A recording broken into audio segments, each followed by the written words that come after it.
everybody. Welcome back to another episode of the Nerd Gen Report. I'm your host, Pablo, and joining me, as always, is Mr. Brian Schultz. Brian, I was looking for the word to describe the sort of news that we've gotten so far, this week especially, which is fascinating. There's a lot to look into what's going on with regards to ScarJo suing Disney. A lot of rumors happening with regards to Vincent D'Onofrio joining the cast in Hawkeye and perhaps in future content as well. But let's get into this news. First, we got Scarlett Johansson suing Disney.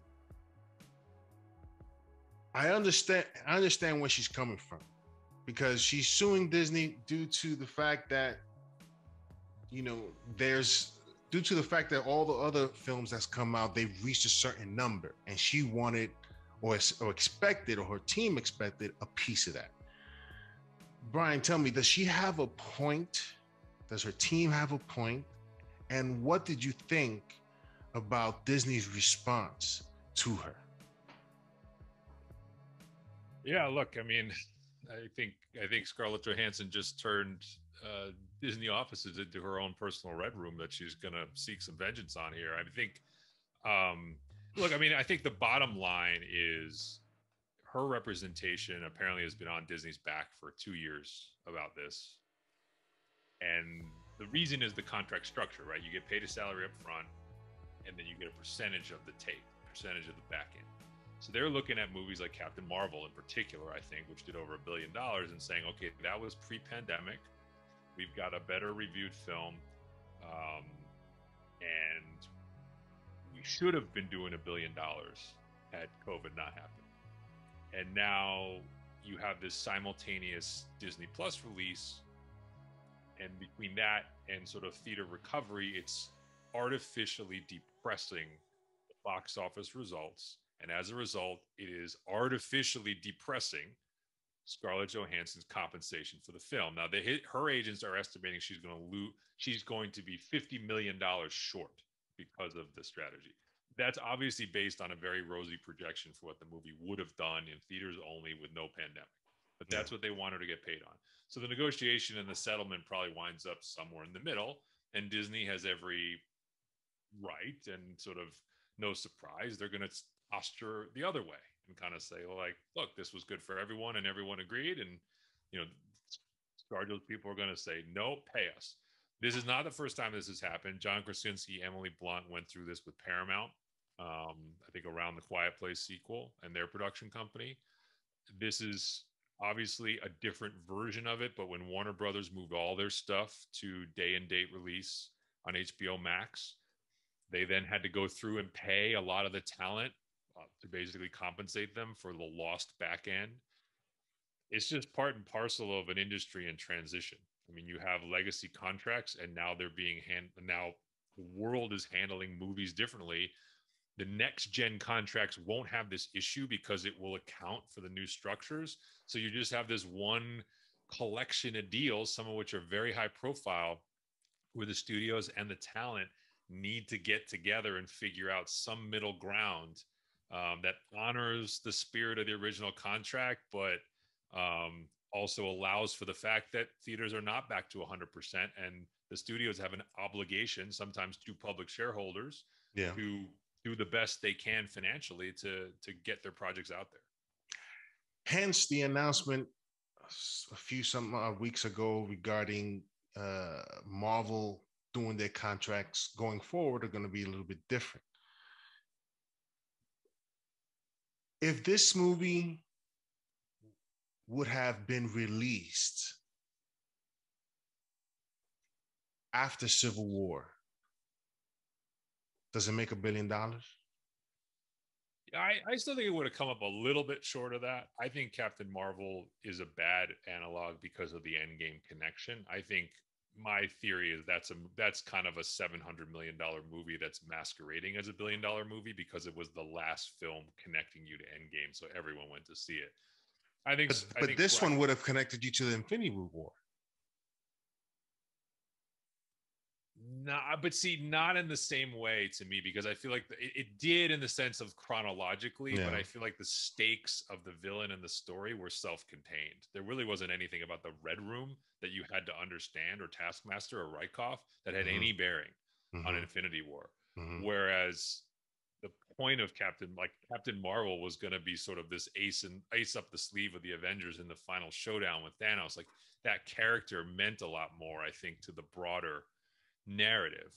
And so that, I think, was something that you had to kind of understand to care about her when she showed up in Endgame. So I say it was more like a 750, 800. To also keep in mind, like, Civil War was not $1 billion movie. So true that. You have to go back and say, like, okay, we just throw $1 billion because of inflation, because these movies got bigger and bigger. But this is in 2017. This is not a bigger or better movie than Civil War. So the audience at that time was saying Civil War was like a $800 million picture. This is probably a $650, $700 million picture at that time. Were there any movies that were released after Civil War, in between Civil War and Infinity War? Well, Spider-Man Homecoming, but that's obviously, I got the Sony partnership, but that was in 2017. And then you also had Ant-Man and the Wasp. In between those. Correct. They were 2017. And they didn't hit $1 billion. Did Homecoming did it? Well, Homecoming did. But Ant-Man and the Wasp obviously was not budgeted for that and did not. Perhaps if they would have released it after Civil War, their storytelling would have been a little bit more clearer as to, because there's always the question, why did she feel that she needed to sacrifice herself because of what she did to the kid? She blew the kid up. She needed to do that, or was it because if they had thought it through a bit, would it have made more sense if the reason that she needed to sacrifice herself is because she wanted her family to be snapped back, because they were probably one of the ones that got snapped, and she did it to bring them back? Possibly. The story would have been told a little bit differently. We would have understood the reasoning behind her sacrifice if they would have gone that route. But you're right. You know, there were subsequent films that didn't reach $1 billion. Civil War being a big one. That's Endgame. I mean, Avengers 1.5 right there. And then other films like Spider-Man and Ant-Man and the Wasp that didn't make $1 billion.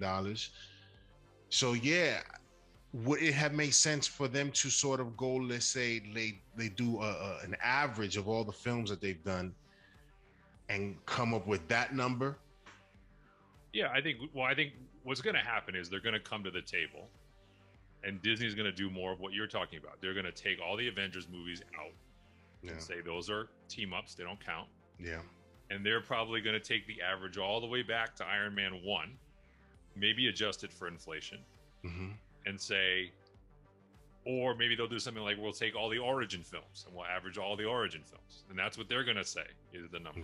Yeah. And ScarJo's representation is going to basically say like $1 billion, right? And like, that's the point, is it's going to settle out. She won't get 50 million. Maybe she gets 25. Maybe she gets 30. I don't think it precludes her from working with Marvel again. I think Kevin was being genuine when he said he wanted to work with her again, because he's speaking from the artist side of it. He's not really speaking from the financial side. You think he knew this was coming? Yeah. I mean, if this has been in the works for 2 years, or this has been an issue for 2 years, there's no way he doesn't know that it's in the ether. Yeah. But I think, like, it's one of those where lawsuits sound bad, but you have to, when you look at like what's at the core of this is very, as I said, it's really much a transitional issue. Like, had there been no pandemic, there's no lawsuit. It's as simple as that. So the lawsuit is a reflection of trying to salvage as much value as possible for the client in the face of a changing industry structure. And as I said, we've seen this before with other talent. We're going to see it again.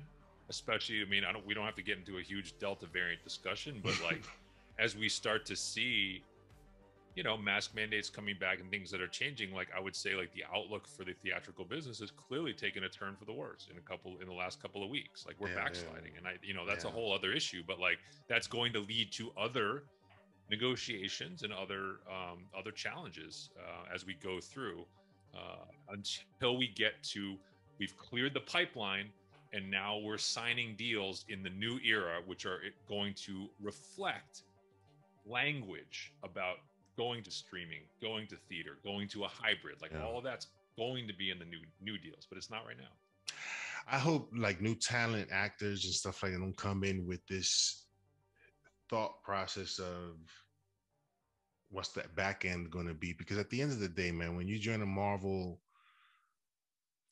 piece of content, again, I've said it before, this is the platform where you can jumpstart your career to a super high level, right? If you come correct with your performance at Marvel, and if you're well liked, people are going to want to see you in other things. But back end is the way. But see, so back end. I mean, people don't. Back end basically dates to George Lucas and Steven Spielberg. They were the first two filmmakers who basically bet on themselves and said, I want to do it my way, but the price of that is, and I'll put my money where my mouth is. If I'm right, I'm getting a cut when this makes a ton of money. And if I'm wrong, you only owe me my upfront salary. But I think like if you look at it from the standpoint of directors and talent today, part of the reason why back end is so attractive is it lowers your upfront budget, which allows you to get more talent. Part of the reason we see these casts that are like, how are you getting 5, 6 frontline actors in the film? Well, it's because the base salaries don't have to be that high. But the more of them you get into a good picture, the bigger the take on the back end, and everyone makes more money. Like that's clearly part of the motivation. So everyone wants back end at this point, because no one goes into a project thinking it's going to be a failure. Like every script and every green light, everyone thinks it's $1 billion movie, or whatever, a multiple of the budget when they start. Let us know what you guys think about this situation. Will, obviously, people talking, she may come back or whatever. No, that's not happening anymore. I don't think so. She's not going to come. She's not going to be Black Widow anymore. The transition has been made. Florence Pugh has the baton. That's it. That's the way it's going to go. Although I have in my head like Florence Pugh's voice now in this negotiation. Disney liked my vest. It has a lot of pockets. Deep pockets. Listen, I can't wait to see her in Hawkeye. So let us know what you guys think about this situation. Next up, Scott Stuber is going after Mr. Christopher Nolan. Speaking of deep pockets, This is something that we spoke about quite some time ago, especially after HBO Max or Warner Brothers did what they did with regards to releasing films onto their streaming platform instead of the theater for the entirety of 2021. There were a lot of people who were angry about this, more vocal. The Dune director, which we'll talk about a little bit later, that was very vocal about his movie being experienced by the masses in a theater, and Nolan, being a purist and wanted his films to be in the theater, also was very vocal about their decision making in that part. Now Netflix, and I'm sure you've seen the headlines, Netflix acquires the talents of this individual, Amazon acquires this IP, and people are paying big money for big ideas and great directors and people that can create great content. Nolan, being one of them, is sort of a free agent because he said he was done with Warner Brothers. I don't know contractually what that means, but it doesn't look good for Warner Brothers getting more of his content. So now Netflix, Mr. Scott Stuber says, I'm going to do everything I can. Now, we understand, as we just said, that Christopher Nolan is a purist. He wants his films to be in the theater, and Netflix is not known for doing that. They have acquired in the past some theaters like the Egyptian Theater in Los Angeles. There's another one called Paris Theater. And this could be the opportunity for Netflix to really dive deeper and buy more property and provide that avenue for Christopher Nolan and others. Because at the end of the day, these, I think producers of content like this and directors would want their movies to be in the theater. So Netflix has the opportunity to do that. And will they do that for Christopher Nolan? Brian, do you think that's going to happen? Look, I mean, I think if Nolan signs this deal, he's going to have to do some explaining. He's been so vocal about protecting the integrity of the theatrical model. Yeah. To go to kind of the OG of streaming, there's definitely a surface hypocrisy that he would have to address, right? It's like, well, you just took the biggest check in the end. That's all you cared about. Yeah. That being said, I don't think that's how Nolan operates. There's nothing about his DNA that suggests A, he needs the money, or B, he does things for the money. Yeah. I think for this to work, for Netflix to get him to the table, I think two things need to happen. One is what you alluded to. I think Netflix would have to invest in physical theatrical infrastructure that he could basically use and experiment with. So we know Nolan has been a pioneer in IMAX. Like, he basically is the filmmaker who made IMAX cameras usable and portable enough to film entire feature films. That is something he developed through starting with really The Dark Knight. I think was the first time he really did that. So I think if Netflix were basically be like, look, we'll buy a bunch of warehouses, we'll buy a bunch of old theaters, we'll give you basically like, here's a chain of 1,000 locations, and like, you can make some of them IMAX, you can work on new tech. Like, I think that's a piece of it. I think the second thing they would have to do is, remember with Army of the Dead, they ran that in theaters for a week before they put it on Netflix. I think they would have to give Nolan's movies an exclusive theatrical run before they went to the streamer. I think that's the only way he would sign the deal. How long? I don't know. Maybe if the new norm is 45 days, I would say it's probably at least that. But I just don't see him doing a deal where any of his properties could go to streaming day one or be streaming exclusive. I think if he did that, he would be filleted by the theatrical industry, given his stance on it. Yeah. I still think Warner Brothers is not out of the game only because of the merger, because the people who are going to negotiate with Nolan now are not likely to be the people who PO'd him in the first place. So, and we know that Universal's been the other place that's kind of been mentioned as logical from both like a, classic theatrical studio perspective. So look, I mean, he's going to have his pick, but it fits the Netflix model. What you're seeing, like I said, Netflix going after the big names, but like, Netflix doesn't strike me as they want to be the experimental sort of, I don't know, ahead of the curve filmmaker. They want the brand of someone who's already established that they can count on, right? That's why Zack Snyder is such a good fit for them. That's why Shonda Rhimes is such a good fit for them. That's why Rian Johnson's these are proven commodities. Yeah. Netflix seems like they want to cater to, I think their audience, like, honestly, is a little bit older among the streamers.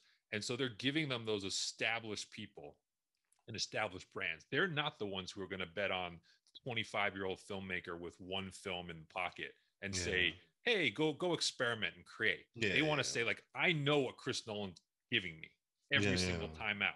And that's what they want. That's what they want to pay up for. Yeah. I agree with that. They're certainly concentrating on original films. And those films to be on the same level as their original content that they have of series on their Netflix, because those are, they have a lot of great stuff, original stuff on their platform. The films have been the ones that they've been hit or miss, mostly miss, and I think they want to be a little bit more consistent with that. Well, I think their approach to filmmaking has really been much more, we're going to get it into the service, it goes into the algorithm, hopefully you're surfing around and you're interested, and then something catches and goes viral, and that's how it becomes a hit. They've really, until Army of the Darkness, and a little bit with Roma around the Oscars, they never were about movies as an event. And I think if you're going after Nolan, what you're saying is we want movies to be an event leading up to their release. Like we want people anticipating for a year, from first teaser to release, the next Chris Nolan movie. That's definitely different than the Netflix we're used to from sort of a movie perspective. So. Yeah. So let us know in the comment section below. Do you think Scott Stuber is gonna get his man? Let us know in the comment section below. By the way, also you can listen to our show in iTunes. So we also have a platform there. So be sure to check it out. If you're driving and you can't watch us in video, you can check it out. Check us out there. Next up, Michael B. Jordan is developing his own Black Superman series about Val-Zod. I'm excited about this. He's doing it the right way, in my opinion. The other way that JJ and his other Ta-Nehisi Coates, the writer for that film, whenever that comes out, if it ever comes out, they're doing it another way that most people are going to have a problem with. And I feel like if they do it this way, that'll be the reason that people are talking about it. And I wouldn't, it just doesn't make sense to me. But what Michael B. Jordan is attempting to do with this character in a series, I find it very, very interesting. And if they get that through, along with Static Shock, I'm very much looking forward to it. What are your thoughts, or what were your thoughts when this was announced? So are you okay? You say you're excited. Would you be more excited if the J.J. Abrams Ta-Nehisi Coates project was not happening? Like, does that existence have any impact on your level of excitement for this? No, because they're tackling a new character that we haven't seen before in Val-Zod. Okay. It does hurt my interest in this, to be honest. This is the DC multiverse on display in its most brazen fashion to date, but I'm cringing because I'm afraid that these are going to cannibalize each other.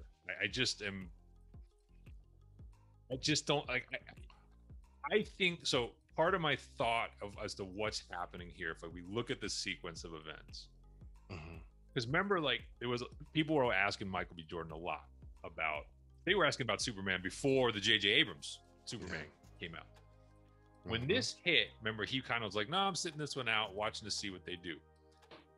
Then we got the leak that, because initially it was just they're doing Black Superman. Then came the leak that it's Clark Kent Superman. And after that, we get this. I wonder if there's a little bit of an arms race here between these two projects and only one of them is going to make it. Because, we have no cast. We have no director. JJ said he's not. We have no script in either case. And you got the merger coming. I wonder if this is partly Michael B. Jordan saying, you guys made a mistake in not doing Val-Zod originally. I'm going to go my own way. I've already got a relationship with DC and Warner Brothers with the Static Shock series. And if I can beat you to the finish line and getting this together, the new management's going to take my project over yours. I am a little suspicious that we ever see both of these at the same time, side by side at the same time on the service. I can agree with that. Because in my opinion, man, who's going to continue on? Would we see a sequel to that movie? Is this going to be one of these one-shot films type situations? If with JJ stuff, I just don't see, if they go the route that they want to go, I just don't see a future for that. I just see just people talking about why this and why that. I don't know. It's more talk about that instead of the actual movie and the character. It'll be about something else, and that's what I don't want. and I think you're right. This could be a play on doing something that's going to be picked up and continued with, rather than something that, you know, I think is going to have more issues than anything.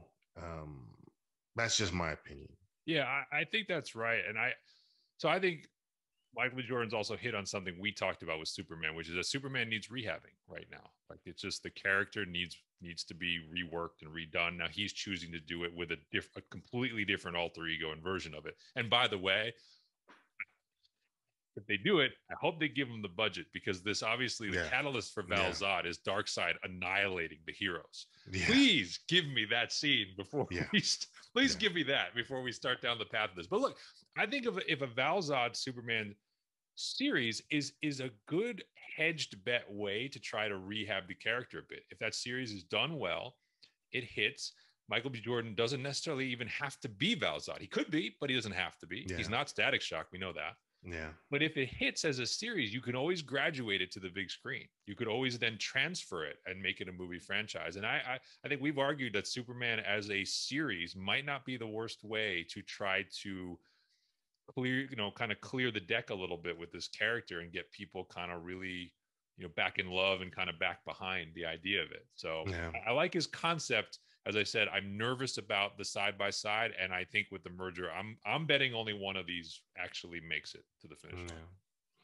Let's go. Before we move on, this is just I forgot about this conversation we had regarding an exec or producer saying that Superman or multiple versions of Superman can coexist. I mean, at the same time, we probably have only had like two. Right now, we have Henry Cavill. Possibly not anymore, and the Superman and Lois version. I mean,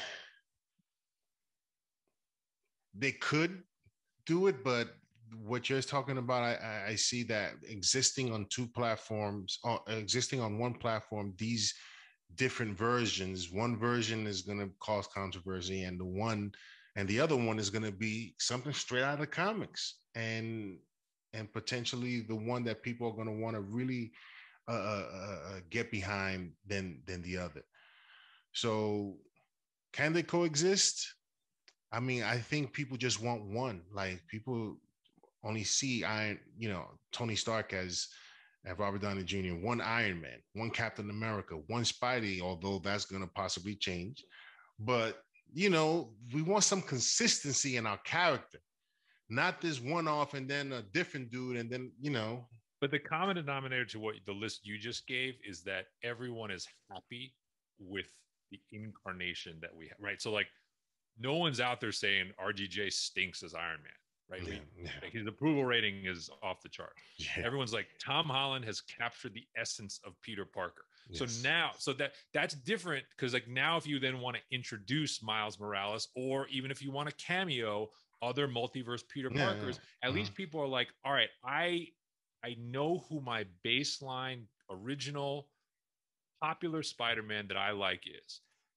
Superman doesn't have that right.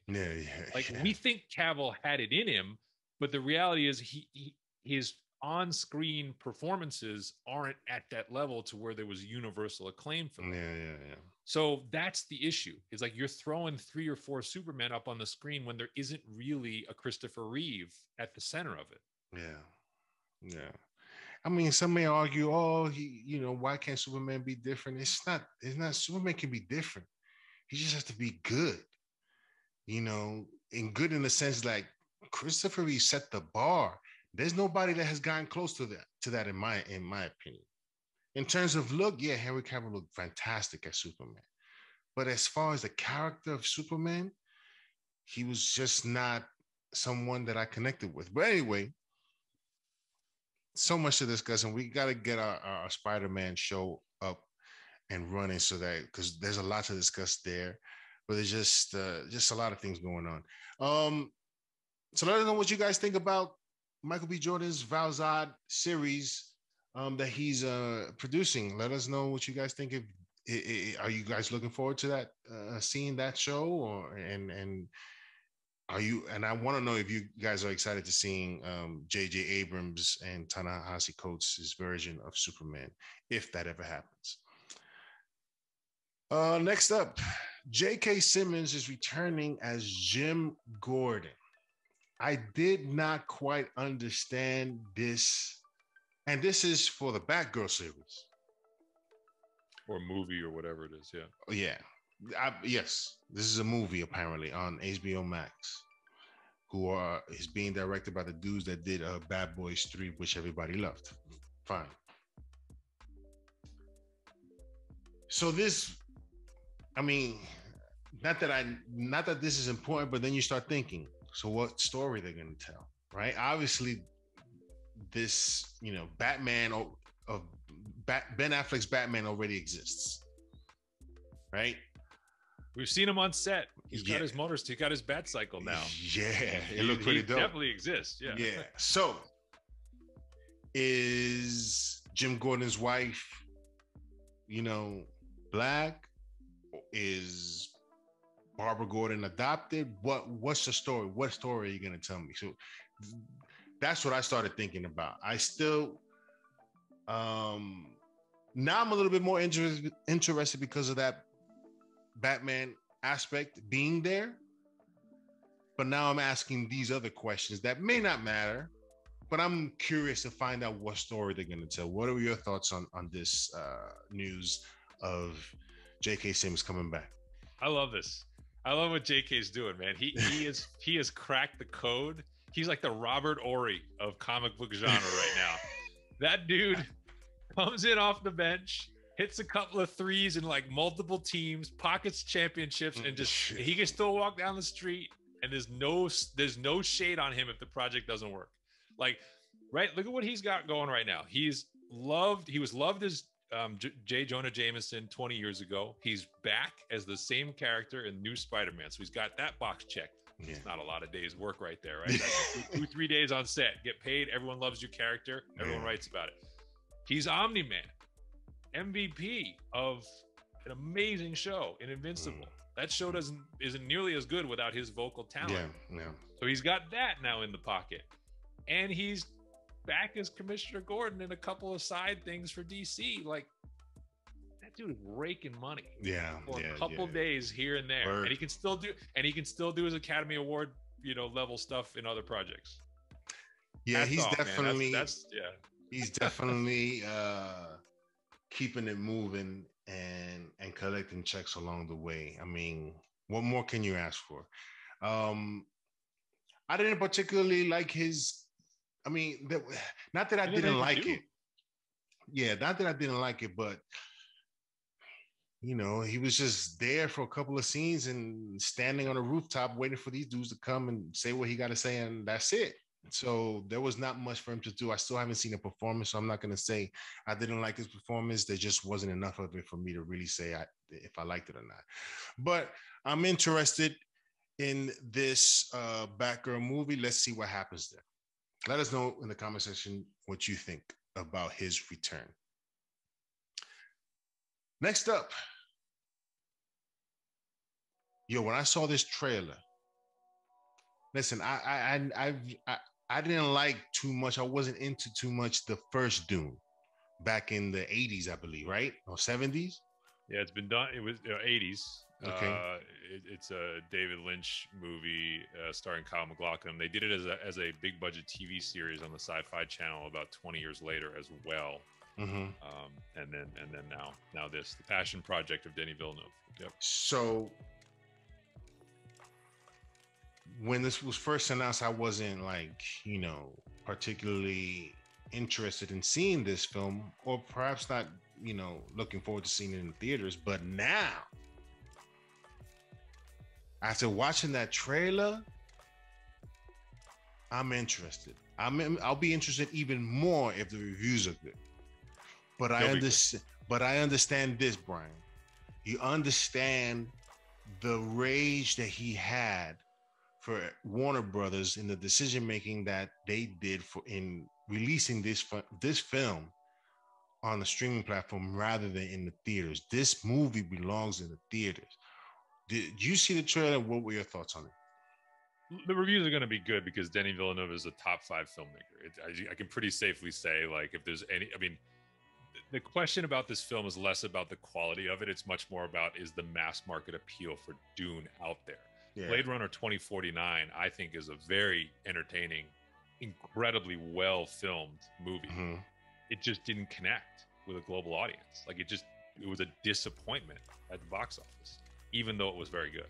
Yeah. That's the challenge. Like, is Dune adaptable to a level where, you know, no pandemic, no restrictions, that the two parts of it can net you $2 to $2.5 billion?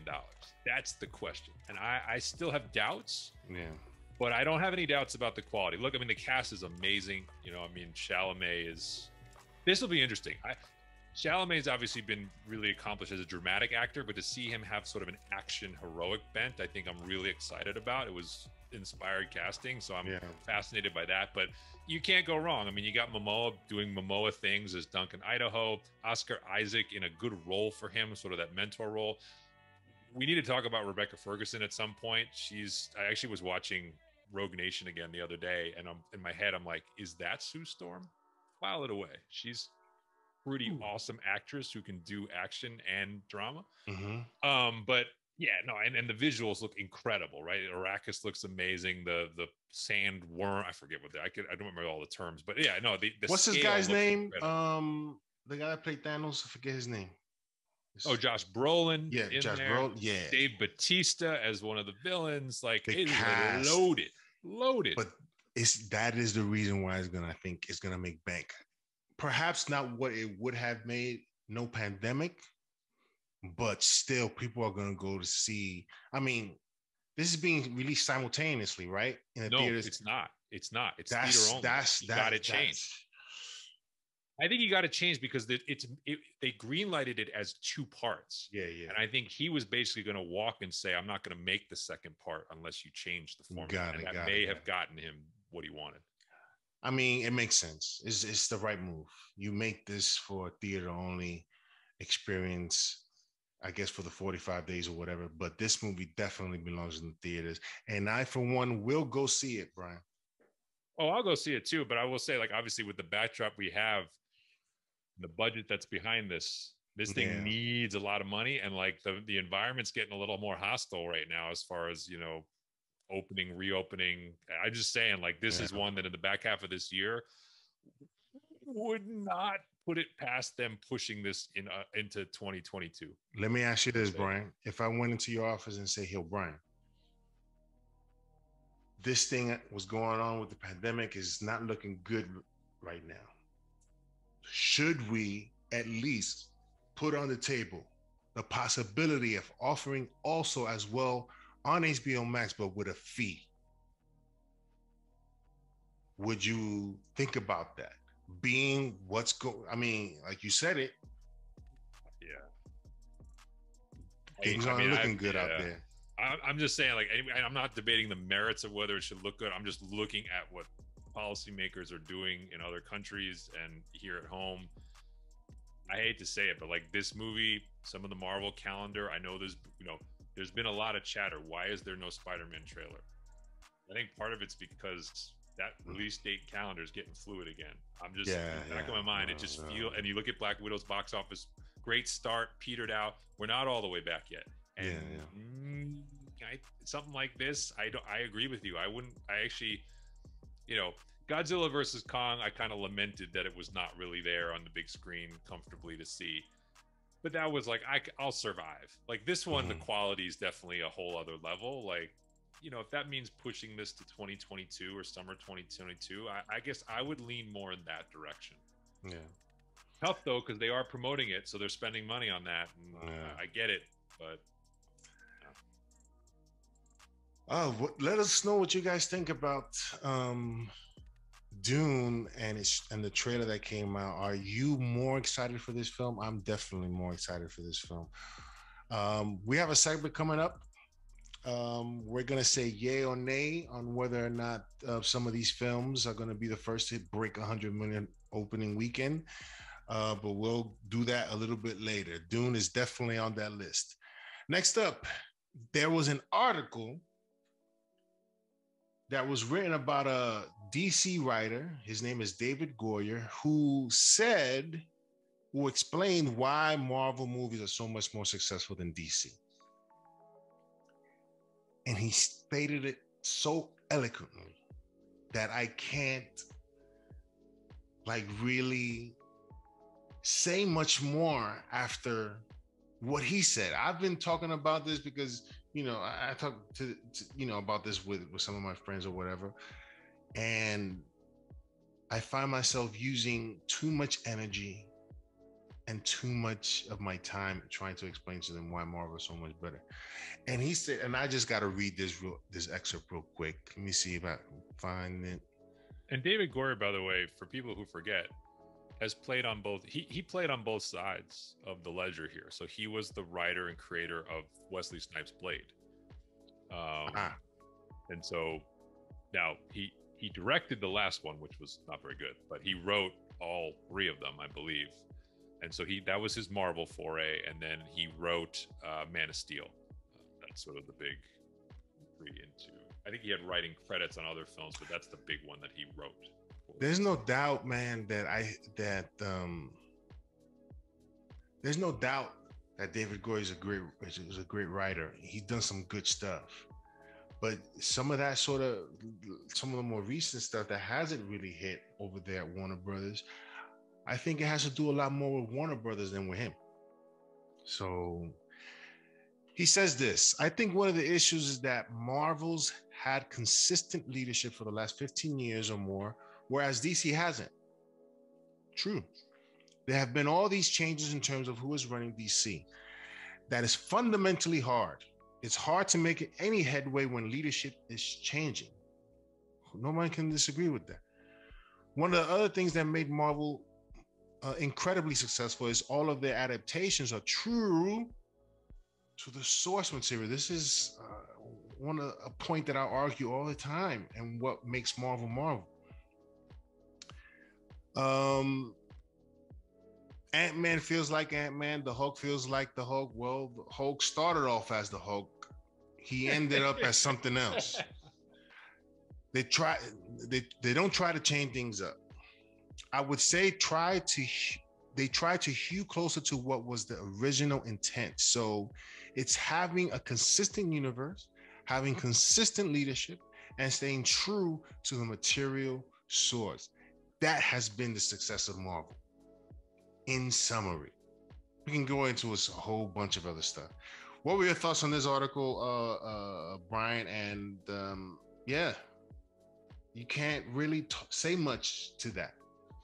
No, look, I mean, the quote is a tremendous encapsulation of the comparison. I do have a problem with who's saying it, because he wrote Man of Steel. The studio didn't make him do that.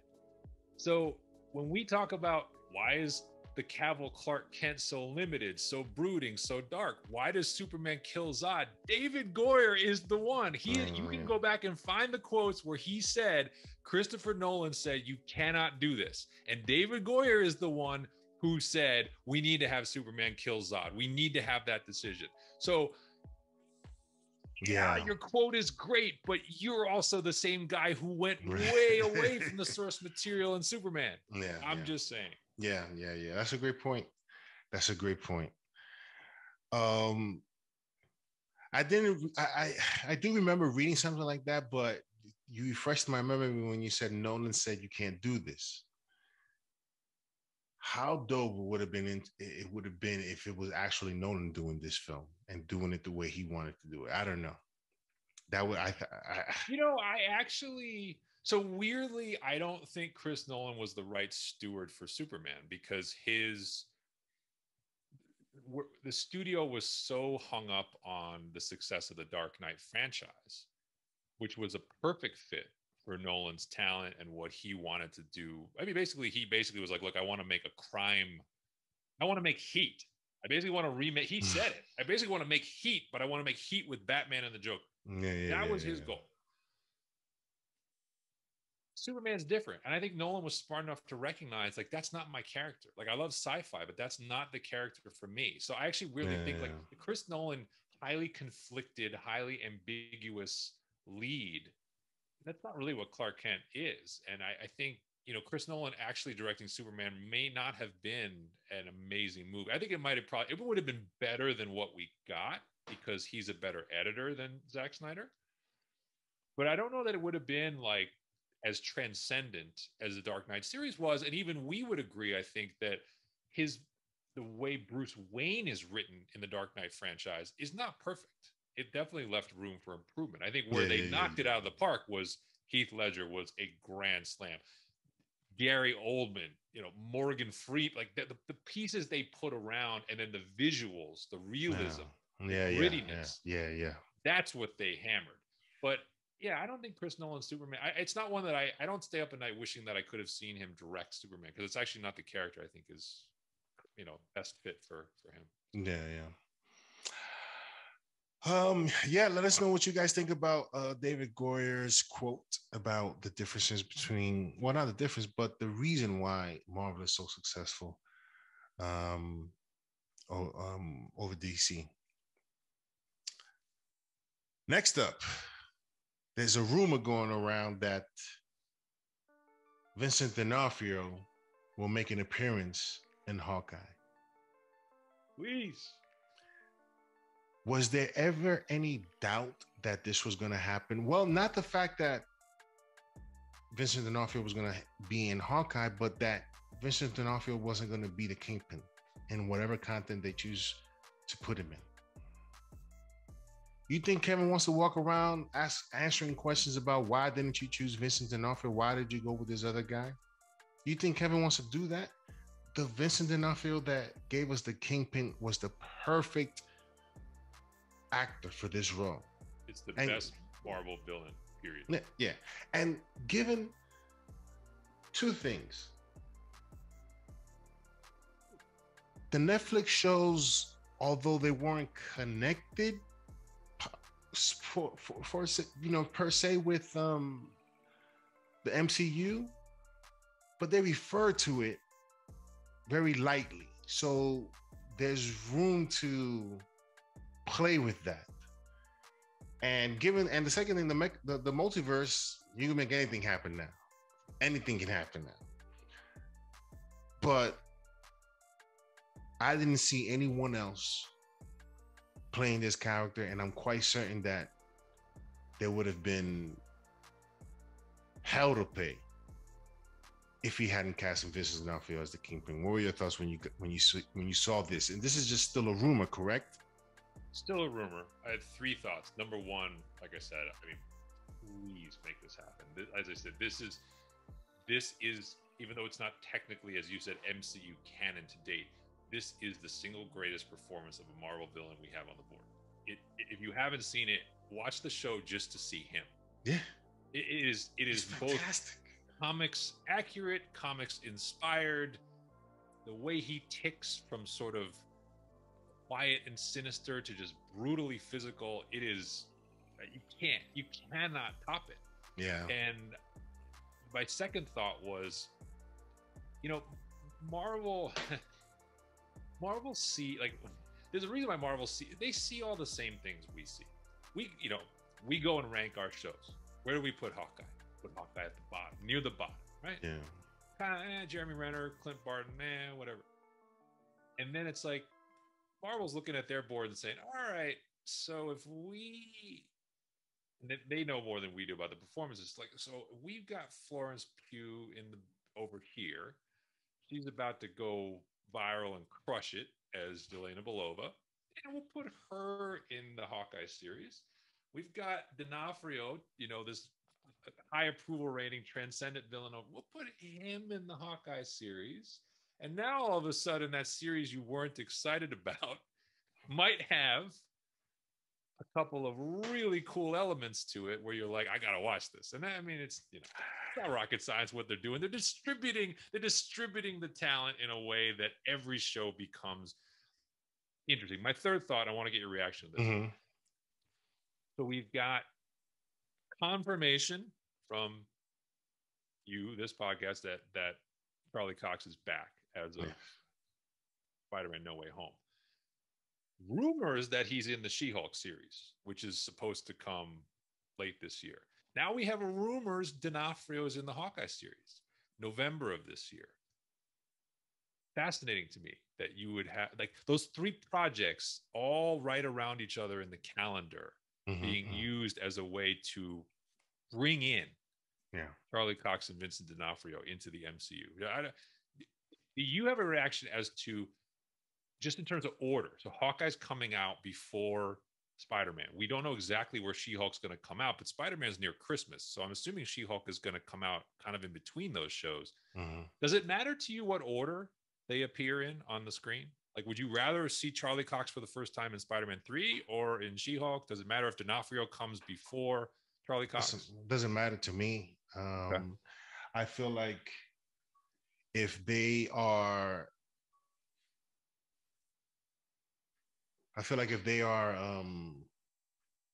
introducing him as a cameo, they're not going to have a big role in the show, but they're going to be those things that are teased and for other things, and I'm fine with that. They don't need to be the main. Just to know that they're there and you see them is good enough for me for now. Yeah, I agree. So it doesn't matter what order they come in at, but I am interested in the Kingpin being in Hawkeye, because I just had the thought, because my theory was for this show, in terms of what would make sense to me was, being when he was Nomad, he was, killing off these gangsters and mafia sort of figures and cartel sort of. What if he was killing off people in Kingpin's organization? Maybe maybe Kingpin was snapped and he's back, and like, who did this? This dude. Easy. Yeah, and we can probably assume that none of Kingpin's events from the TV series are really applicable to this, right? So we can kind of treat him as, well, we know what the performance is, but it's kind of still a fresh character. So to your point, you can connect him to whatever Hawkeye's doing. Yeah, Hawkeye kills the wrong agent or busts up a deal or something, Yeah, I think you're onto something there. And it is, obviously, as we know, a lot of this show is set in New York. So it dovetails. Definitely. Let us know what you guys think in the comment section below about Kingpin's possible return to the not return to the MCU, but his introduction into the MCU via the multiverse. The reason why everything is going to happen is because of that. This is ground zero. Loki show ground zero for everything that comes up next. Next up, Marvel Studios' Secret Invasion will reportedly start filming soon. Brian, I've always said that Secret Invasion is going to start off as a show, but it'll end in a movie. Your thoughts? Yeah, I think, look, I mean, the calendar is, really coming fast and furious, but this looks like another one of these critical multi-connector type shows, right? We've had several references and appearances of the Skrulls, and now we're really going to dive in full to that side of this universe. And then you look at obviously Nick Fury connectivity, some of the other guest stars who we don't even know exactly who they're playing, but they're big name, actors and actresses, Emilia Clarke, Olivia Colman. So safe to say they're playing comic book characters. They're playing characters who probably figured to be around in multiple projects. I'm not sure this will reach quite the status of Loki as the seminal moment, because there's only one show that hatched the multiverse, really, and that will always be Loki. But this show does look like one of those where it's like a lot of things will call back to how this show plays things. And you're right. I think there is scope for, if not formally transitioning the show to a movie, there will be movies that leverage whatever you get in these episodes, and you'll need to see these episodes to really understand it. Yeah, Kevin said it a long time ago, a lot of these things that you're going to be watching in the next couple of years, you're going to have to watch to get some content. You're going to have to watch these shows, and to me, I'm fine with that. But this one is also different in the sense that, WandaVision, Falcon and Winter Soldier, Loki, they were taking the character we knew and kind of building a story around that. This show is a comic arc. That's also like you're taking an actual arc of the comics that people know and really love, and now you're adapting it. So it's almost like the story's leading the characters versus the characters leading the story a little bit. So fascinated to see how that goes. Yeah, let us know in the comment section below. What you are you getting excited for Secret Invasion? I mean, it's still very early because they haven't even started yet, and we're not. Turnarounds have been quick though, man. If Yeah. they're filming, I mean, we were seeing set photos of Ms. Marvel and stuff like a couple months ago, and that show's coming before the end of the year. So like, if they're filming this now, that tells me it's a first half of 2022. Yeah, that sounds about right. Next up, Michella Coel has been casted in Wakanda. Now, this is very interesting. We don't know who she's playing yet, but obviously the speculators are speculating on who she might be. Some are saying Storm, which would be dope. Which would be actually the first mutant that we really do care about seeing, right? If that is the case, that would be dope. And all the possibilities of it, if it is Storm. I'm just that just it's just exciting to even think about. And some are saying that she is possibly the new Black Panther. How? We don't know yet. And there has also been someone threw this out there, I believe on New Rockstars, where she may be, instead of is it Brother Voodoo or she's gonna be playing Sister Voodoo. But that's also being thrown out there. Brian, who do you think she is going to play? She is going to be playing. I don't think it's Black Panther. I think the groundswell is too strong, and it makes too much sense for the situation Marvel's in to have Shuri carry that mantle for a while, and then ultimately recast T'Challa and kind of have them side by side, you know, in Black Panther 3 or 4, whenever it's going to be. I think to deviate from that with somebody totally new who then just gets the mantle, there's a lot of work there that's a lot of unnecessary work there, I think, for Marvel to do. I really hope it's Storm. Yeah. I really do. I mean, just because. So one is, look, we've all been anticipating when the breadcrumbs of the mutant verse would actually become something tangible. Yeah. And I think this is a really creative way to do it, if it's true, which is Storm's an African royalty. That is what she is in the comics. And by the way, that's never been acknowledged, right? The Halle Berry and Alexandra Shipp versions never once acknowledged her roots, right? She have an accent. Nobody talked about where she came from. Yeah. But that's who she is. Yeah. So if you are world building Wakanda as this sort of, we don't exactly know where it is in Africa, but it's hidden. Yeah. And maybe you're you're introducing Namor, so you're kind of bringing in kind of the subterranean world off the coast of Africa. What a great way to maybe launch pad into the X-verse by bringing the African queen or princess into the MCU with something that's actually true to her roots. Yeah. And just and also again a classic way to raise the stakes of a project that is obviously missing its headliner due to tragedy. I just think when I saw this headline and the rumor going around, and she's a hot actress, just from like a reputation standpoint. She did a really popular show which has gotten a lot of acclaim. I think it's called I May Destroy You, or I Will Destroy You. Something like that. Which is very dark but very good. And and she's early 30s, so it's definitely someone who could play a part for a long time if it's type of recurring character. When I saw it, I was just like, I'm really just praying this is a route they go. I trust Ryan Coogler. I trust Ryan Coogler to integrate those stories. Yeah. Me too. I'm very excited for this. If it is Storm, it's just gonna be like so much excitement built up for this, right? And it's like you're not gonna. It's like you're gonna be, shaking with uncontrollable excitement to want to go see this in theaters, and it's just hopefully they can make this happen. Hopefully that is the case. Last topic: the Mandalorian promotional poster show Luke Skywalker training Grogu. I just read an article about they hired the YouTuber that did a better.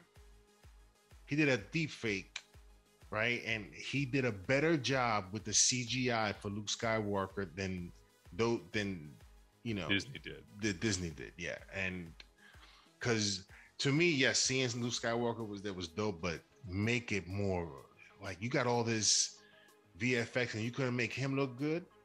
And so and this is going to be interesting. I know this is something that you've spoken about in the past and was hoping to see, and this may be the beginning of that. What are your thoughts? Yeah, I was super excited because I think I've criticized Star Wars for being too connected to this. They just can't break away from the Skywalker lineage. And I think if you were looking for what's the downside to what they did in the Mandalorian finale, it was the same idea. It's like, oh, Luke is the one rescuing. Mm-hmm. It's not Ezra Bridger, it's Luke. And so you're just back to the same thing. And I said, but the one piece of Luke's canon in the Star Wars universe that we've never really seen, apart from a few flashbacks in Last Jedi, was the Jedi Academy, which was a major part of his post Return of the Jedi storylines. And so this idea, I was like, if you were going to have him be in the show in any capacity and find a reason to, I'd be curious to know when they did Baby Yoda at the inception, I think they anticipated it would be a big hit. I wonder if they anticipated that it would be such a hit that they really couldn't remove him from the show without the show kind of ceasing to be the show. Mm-hmm. So this struck me as like the only way to do something new, original that we haven't seen on screen and keep Grogu connected to the Mandalorian in some way where you could bring him back at some point and give us something that I think a lot of people have actually wanted to see, which is Luke as Jedi Master training a new generation of Jedi. So I hope this poster was not a bait and switch, because it's such I don't think it was, because it's such a central thing to a lot of fandom. Mm-hmm. But, we know Mando season 3 is a ways off. Yeah. But definitely hoping that this is a side storyline to what looks like the main storyline of him going back to Mandalore. Let's hope we get to see this. Just hire Sebastian Stan, man. Just make it easy on yourself. Don't, pay him a good grip. Use the money that you want to pay for VFX. Spend it on just getting Sebastian Stan to do this, man. And just call it a day. And I'll be super happy. Ladies and gentlemen, that's our show for today. A lot we went over, a lot to think about, a lot to continue discussing. But the possibilities here with regards to Michella Coel, Michael B. Jordan situation, Scott Stuber situation, there's a lot to look forward to and see what happens. Brian, any last words? Well, did you want to quickly do the yes or no's before we go? Oh, yes. This will be quick. Yep. So we have a list of films that I wrote down of what's going to. I actually got this list from John Campion, because he was doing this 5%, 10%, 15% chance of, it's like, what do those numbers mean? I just want to do a yes or no. So I'm gonna throw a name at you. Will this movie make it to 100 million in this first weekend? In the U.S. In the U.S. Box office opening weekend in the U.S., $100 million. Suicide Squad, yes or no? No. Free Guys? No. Shang-Chi? I'm going to say no. Venom 2? No. Many Saints of Newark? Nope. No Time to Die?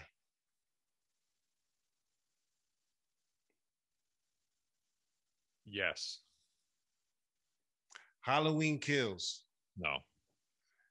Dune? No. Really? Eternals. Yes. Ghostbusters. No. Top Gun. Ooh. I'm gonna say no. Spider-Man. Yes. Okay. For me, Suicide Squad, no. Free Guys, no. Shang-Chi, I'm gonna go. You said no, right? I'm gonna go the opposite of you. I'm gonna say yes. To be so just quickly, my answers were scaled off of Black Widow at 80, F9 at 70, and I'm a little bit colored by that. Like I said, it just feels like we're backsliding a little bit with theatrical availability. So I'm a little more bearish on all these than I probably would be, because normal circumstance, Shang-Chi's easy yes, but September is pretty close. I mean, and that's probably why. Yeah. Right now I'm a no. Yeah. I'm gonna say yes for Shang-Chi. I'm gonna say no for Venom 2. I'm gonna say no for Many Saints of Newark. I'm gonna say yes to No Time to Die. No for Halloween Kills. I'm gonna say yes for Dune. I'm gonna say yes for Eternals. No for Ghostbusters. I'm gonna say yes for Top Gun. And I'm gonna say yes for Spider-Man. So let's see how what our predictions if our predictions come true or not. Well, but I think Spider-Man's the safest yes on that list. Yeah. Like if you said where do you got to put real money behind, Spider-Man's the one I'd put real money behind. It's the last one on the list. No. He'd already done it. The previous films easily did it. Yeah. I think that's the same. See, Top Gun to me is I love it. I can't wait to see it. Yeah. I'm not convinced newer audiences care. This is a long time since Top Gun 1. True. This could be a case of Blade Runner. Yep. And even possibly Dune and Dumb and Dumber. Waiting too long, his, right? And his recent Mission Impossible movies, which were awesome reviews and great movies, didn't get close. Yeah. So, let us know what you guys think in the comment section below. We'll see you next time on the Nerd Gen Report. This has been a good one, Brian. Did I get your last words? You said you wanted. Do you have any last words? No, I'm good. Our yes or no list. That was it. Yeah. Okay. So we'll see you next time on the Nerd Gen Report. Thank you for joining us, and hit that like and subscribe button, that notification bell, share with your friends. It really, really does help support the channel. And we'll see you next time.